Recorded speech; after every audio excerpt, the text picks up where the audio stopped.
Our problem hasn't been capacity.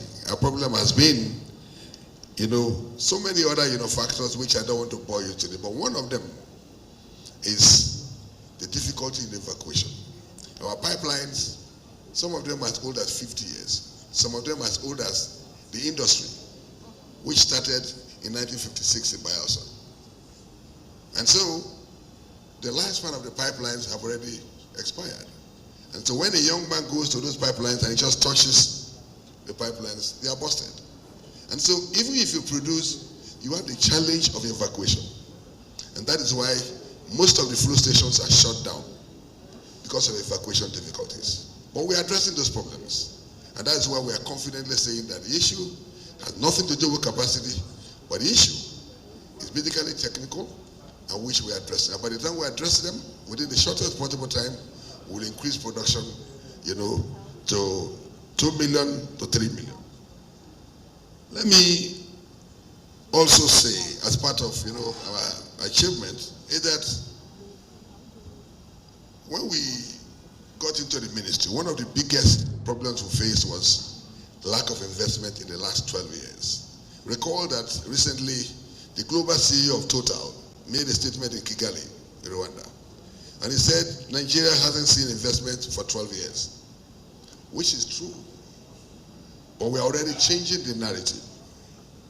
I was in a meeting with him on Saturday with Mr. President, and all the issues he raised are already addressed. Also to tell you that Total has also shown significant interest in the new bid rounds that have been announced. President approved a new bid round, which we launched in Houston sometime this month, and Total is already expressing significant interest in some of those blocks. So also there are IOCs, which means that the IOCs, we've been able to, rekindle the confidence of the investing community, and they are coming back. Even this morning, I was playing host to the global CEO of Schlumberger. Schlumberger is the highest, is the biggest oil and gas service provider in the world. Schlumberger, among other companies like the Halliburtons, left Nigeria. Why did they leave? Because the policies were not favorable. They left because some people who implemented the Local Content Act misunderstood the local content to be substitution of the IOCs. That wasn't the intent. I was in the Senate when we passed that law. The law was to build local capacity to play at their own level. As of today, no local drilling company can go to deep offshore to drill. It's still the exclusive, it's still within the exclusive capacity of the big oil servicing companies to go to deep offshore, where bulk of our production is coming from. It's important to note that over 80% of what is produced locally is produced by the IOCs. And the IOCs themselves have pledged that they are not leaving Nigeria, but they are trying to live onshore and shallow waters to go to deep offshore, which is beyond our own capacity at the moment. So the point is that we have been able to rekindle the confidence, we have restored the confidence of the investing community in the oil and gas sector. And that is why Halliburton's global COE was here. And that was why the Total global CEO was here last Saturday. And I've met with the global CEOs of Shell, ENI. As I speak now, the team of ENI is still waiting for me in my office. All these are to show that the policies of this government are working. We are already bringing back the investors because they now have confidence in this present administration. So we've done what a government is expected to do to attract investment. Somebody was asking me that Total announced $6 billion of proposed investment in Angola. I'm also very, very, happy to announce to you that we have a company that I don't want to tell you now, but there's a company that in the next few weeks will announce a $10 billion investment in deep offshore. And they are in town waiting for me. These were companies that left Nigeria because they believed that there were inconsistent policies. The atmosphere wasn't favorable. But following this administration's policies of deliberately creating the best environment that are competitive globally, they are all coming back. There's also another company that will invest about $5 billion. And these are not stories. But I don't want to preempt the announcement, so let it be that we announce it, so that Nigerians will know that Angola cannot be compared to Nigeria. In Africa, Nigeria is the leading oil and gas producer, and we are still dominating that position. Our target in this 2024, having worked very hard to create the enabling environment, is to ensure that we have minimum of $20 billion in investment this year. The only way you can sustain increase in production and generate money that government needs to finance our economic problems, our economic programs, is the oil and gas sector. The quickest way to our economic prosperity is the oil and gas sector. Every country that has oil prioritizes investment in oil.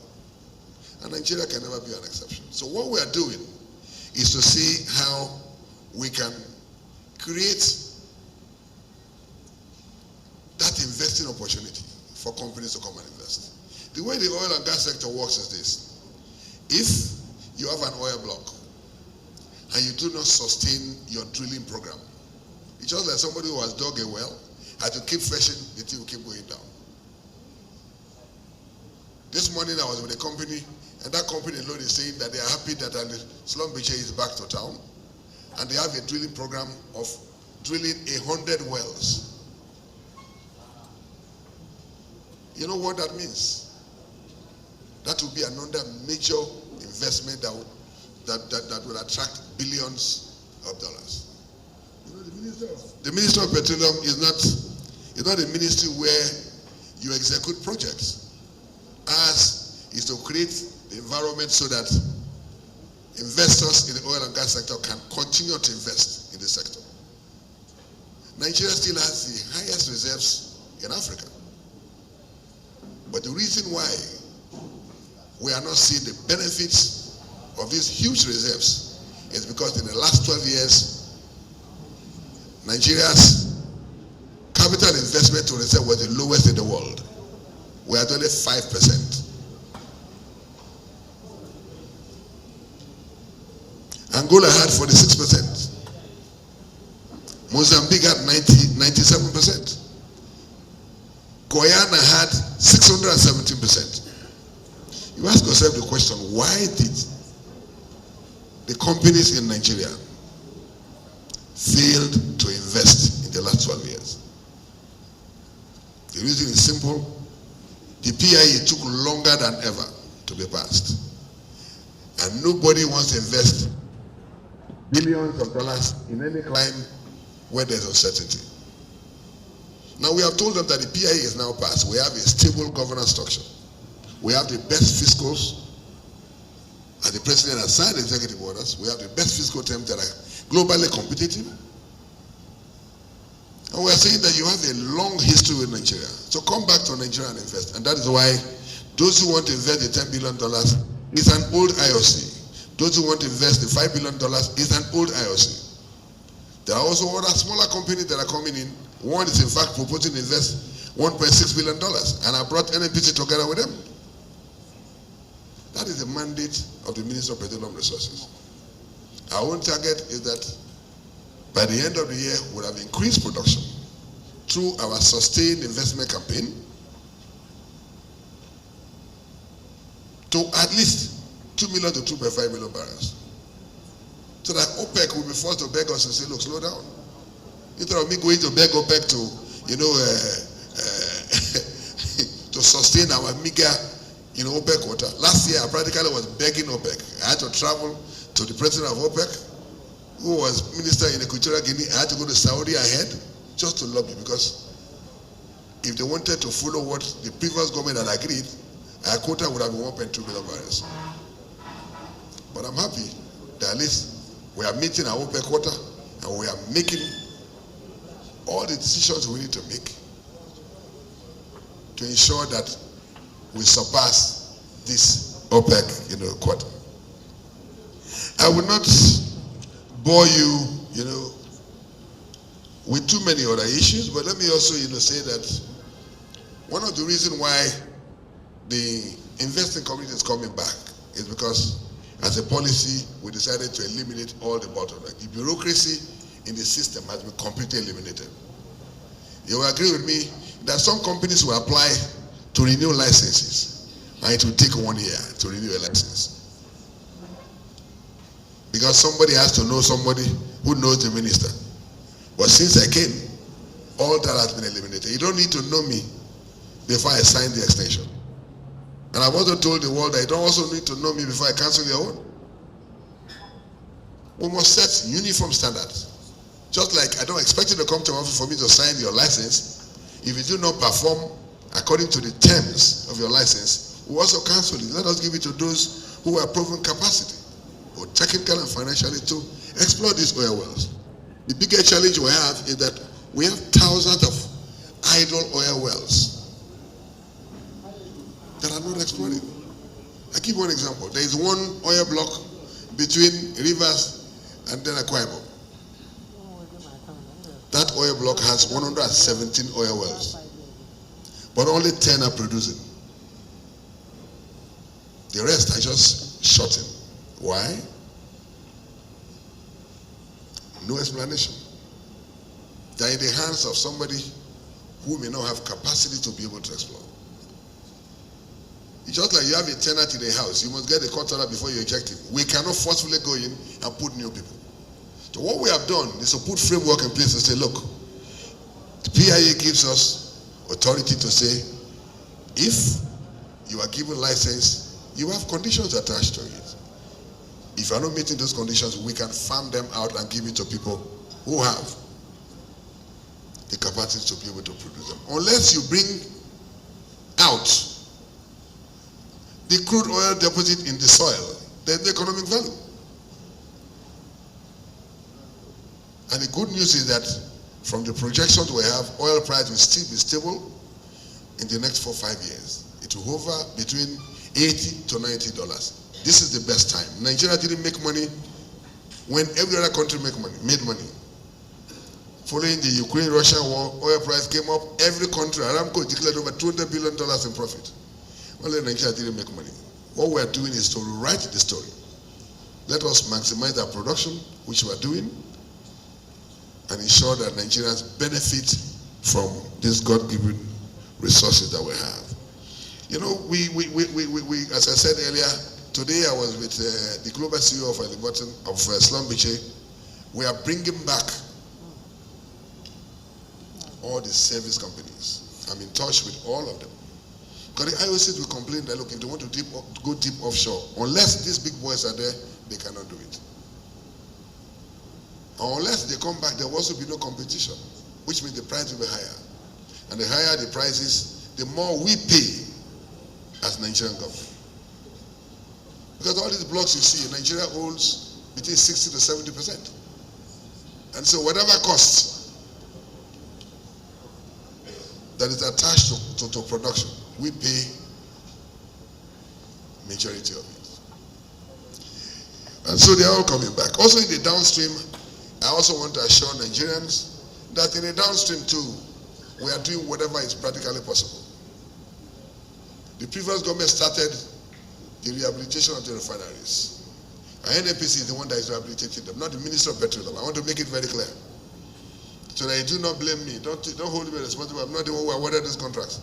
Those contracts are awarded by NNPC. But I've been to the refineries and I see work going on. And very soon I believe that those refineries will be rehabilitated. We have also given licenses for modular refineries. And some of them are already started producing.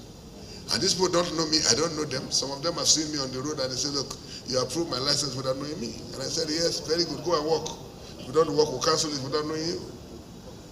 So, distinguished ladies and gentlemen, let me conclude by saying that one of the biggest achievements in the Ministry of Petroleum is sustaining the peace in the Niger Delta region. Without sustainability of that peace, the oil and gas companies cannot operate. I give you an example. When I was minister in the Ministry of Agriculture in 2015, some of you may be aware of these Avengers. Avengers came and then, caused some havoc. And production came down to below 1 million barrels. And so Nigeria went into a recession. What did we do? We had to engage stakeholders in the Niger Delta to give peace a chance. And production went up to 2 million barrels. So without peace, all the policies we're talking about, all the efforts we're making will be a mirage. And so one of the biggest achievements is engaging the relevant stakeholders in the Niger Delta region to sustain the peace so that oil and gas companies can return and invest so that we can generate the money for the benefit of Nigerians. So, ladies and gentlemen, thank you very much for the opportunity. If there are specific questions, one will be very willing to answer. Thank you very much.